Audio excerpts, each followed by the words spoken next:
करीब first day night था ना, फर्स्ट डे नाइट को करीब 9 सवा 9 में पेशेंट यहाँ आया। एक्सीडेंट नियर बाय यही अटल पथ पे हुआ था। 20-22 साल के लड़के थे और करीब जैसे न्यूज़पेपर के माध्यम से पता चला कि 45 मिनट लगा उसको सरिया काटने में पुलिस को वहाँ।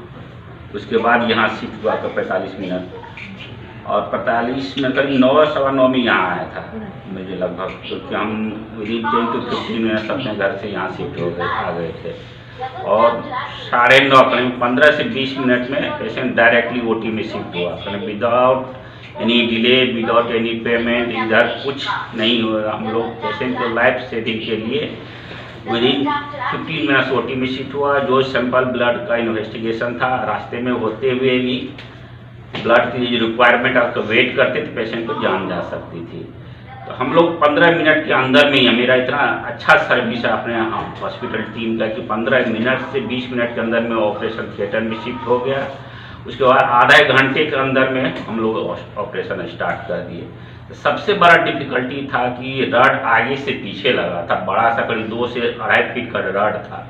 एनेस्थेसिया देने में बहुत दिक्कत आई थी। हमारी टीम के 2 डॉक्टर थे, 3 डॉक्टर थे एनेस्थेसिया टीम के, बहुत ही एक्सपर्ट थे। उसको देने में बहुत दिक्कत, कैसे अब जब तक किसी पेशेंट को सुलाया नहीं जाए तो ट्यूब डालने में जो होता है दिक्कत होता है। लेकिन हम लोग जुगाड़ टेक्नोलॉजी कहा जाता है कि बिहारी बहुत ही जुगाड़ू होता है। हम लोग जुगाड़ टेक्नोलॉजी से पेशेंट को एक हेल्पर की मदद से गर्दन को पकड़ाया और साइड बाय टेबल, इतना डिफिकल्ट एनेस्थेसिया कि साइड बाय टेबल पे दे के ट्यूब डाला गया और ट्यूब डालने के बाद पेशेंट को स्टेबलाइज किया गया। मतलब ब्लड तो जा ही रही थी अगर, और सबसे बड़ी बात है रड के साथ उसका जो जैकेट था वो अंदर घुसा हुआ था, सॉफ्ट टिश्यू में अंदर घुसा हुआ, तो जो निकाल नहीं सकते। लेकिन एक तरफ तो हमको रड घुसा हुआ था, उसके साथ कपड़ा था। सामने देखिए, बोलिए। हाँ, सामने कपड़ा जो था, तो कपड़ा के एक फायदा, घाटा तो ये था कि इन्फेक्शन का ज़्यादा चांस रहता, गंदे कपड़े थे। लेकिन फायदा ये था कि ब्लड जो होता मेजर वेसल्स या होता नस का, वो उसको प्रिवेंट कर रहा था, मतलब इंजुरी से प्रिवेंट किया, फर्दर इंजुरी। एक फायदा हमको उससे हुआ कपड़ों से।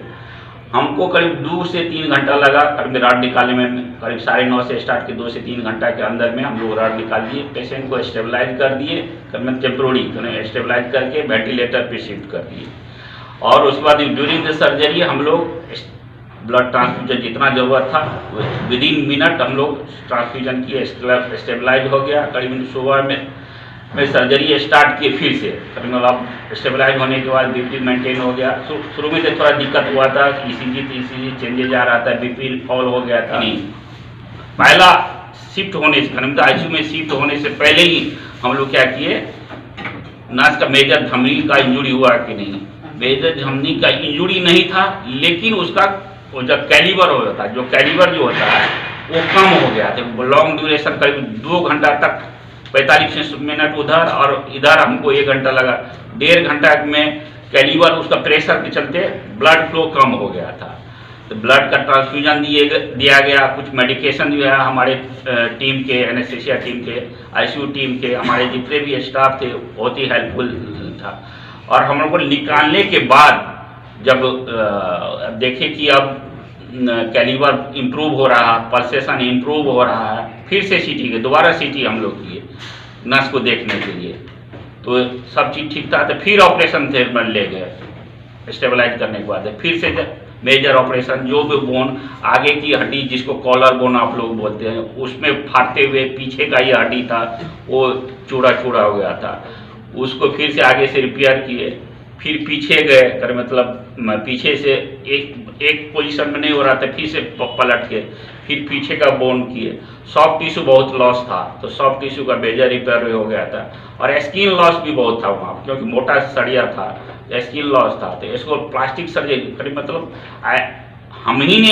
मैंने ही किया, सारे जितने भी प्रोसीड्योर था अकेले मैंने किया with help of anaesthetist. Coverage बढ़िया था, हम लोग अभी वुंड को कवर कर दिए।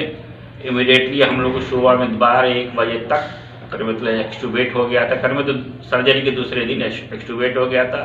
पेशेंट शाम तक, कल तक खाने लगा। अभी आज ड्रेसिंग किए, वुंड बहुत ही अच्छा है, ऊपर वाले के दया से अभी इन्फेक्शन नहीं हुआ। लेकिन अभी इतना कहा नहीं जा सकता है कि इन्फेक्शन होगा कि नहीं हुआ, जब कम से कम 10 से 15 दिन लगेगा कंप्लीट वुंड हीलिंग में। अभी पेशेंट स्टेबल है और खा पी रहा खतरे है, से बाहर है वो, खतरे से बाहर है। बस एक किसी ही प्रकार का कोई खतरा नहीं है उनमें? जान का कोई खतरा नहीं है अभी, जान का खतरा नहीं, बस एक ही खतरा है कि इन्फेक्शन नहीं हो जाए। इन्फेक्शन अगर चेस्ट वॉल में गया तो दिक्कत हो सकती है, लेकिन अभी तक पेशेंट को फीवर नहीं आया। जो इन्फेक्शन का जो साइन होता है, फीवर आना, कभी टेम्परेचर बढ़ना, जो ये अभी तक कोई साइन नहीं है। आज ही तुरंत ड्रेसिंग किए, वुंड हेल्दी है, कोई मेजर ब्लीडिंग नहीं है, हाथ का पल्सेशन बढ़िया करने में जो नस का दबाव होता है, हाथ का ताकत चला जाता है, वो भी नहीं है, सब चीज़ ठीक है पेशेंट। और एक उंगली में कटा हुआ था एक दिन पहले।